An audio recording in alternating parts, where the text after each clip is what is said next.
South Carolina, Kentucky, two SEC East teams that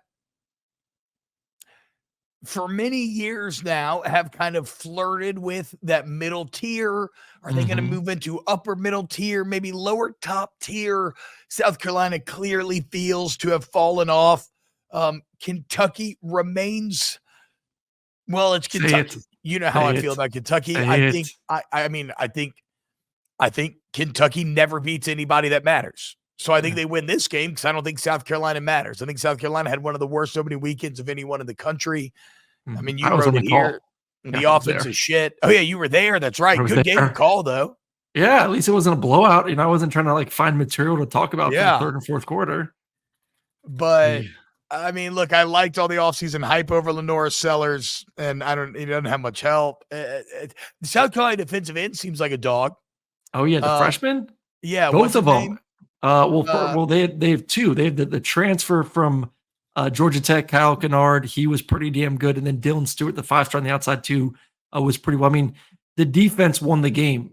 South Carolina could not move the football. Yeah, he was actually they scored. PFF's edge defender of the week. Him and JJ Hoggins from Marshall, Dylan Stewart was. Yeah. So for those who missed the game, the only reason South Carolina won is because they caused two turnovers inside the 5-yard line where their offense was able to punch in afterwards. Let me just give it.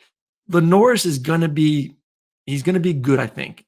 Very green throwing the football, big, great athlete, great runner. Rocket Sanders, I thought looked really good running the football. He looked healthy.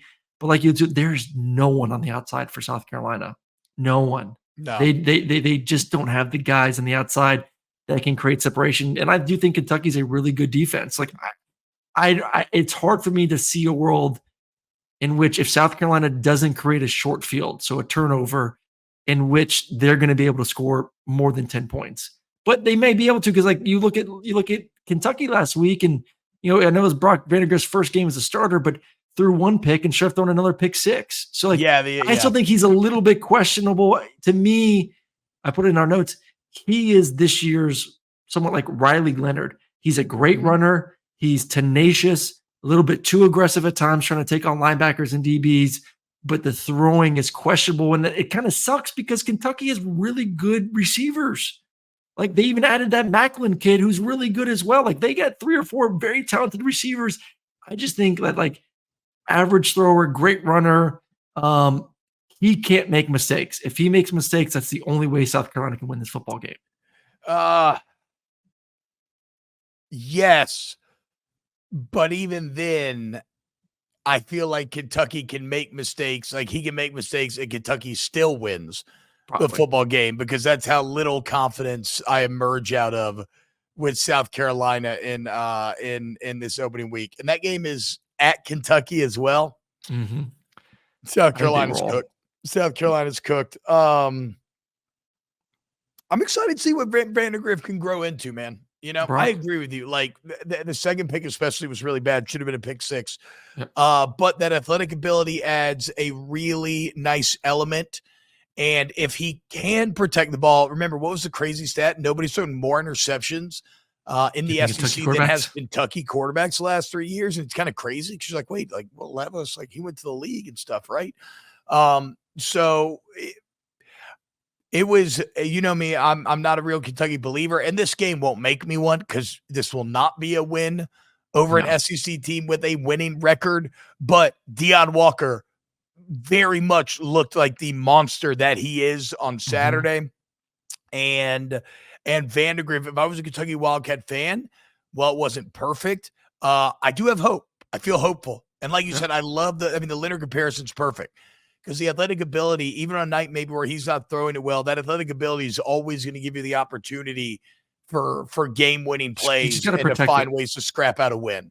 He's just got to protect it. That is how Notre Dame won the game the other night.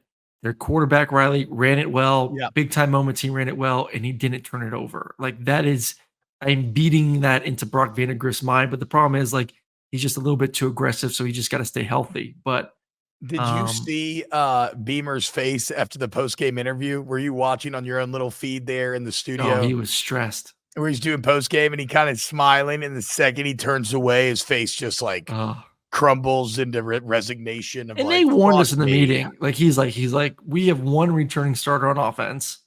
So like like we've talked about with Brian Kelly last year with the defense, like warning us, like making sure like we know that like he doesn't feel very good about it. He's like, there's only one returning starter on offense, and this isn't secret. I use this on the broadcast, so I'm not like going behind his back saying it's like he's like essentially telling us, not word for word, but like there are some growing pains that are going to happen. We have one guy returning, a lot of guys with not a lot of experience.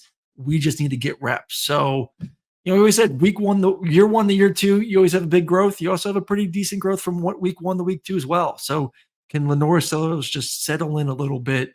Because he did miss some pretty easy throws last week that, to see if he can connect week two. All right. So winner, we both like Kentucky then. Yep.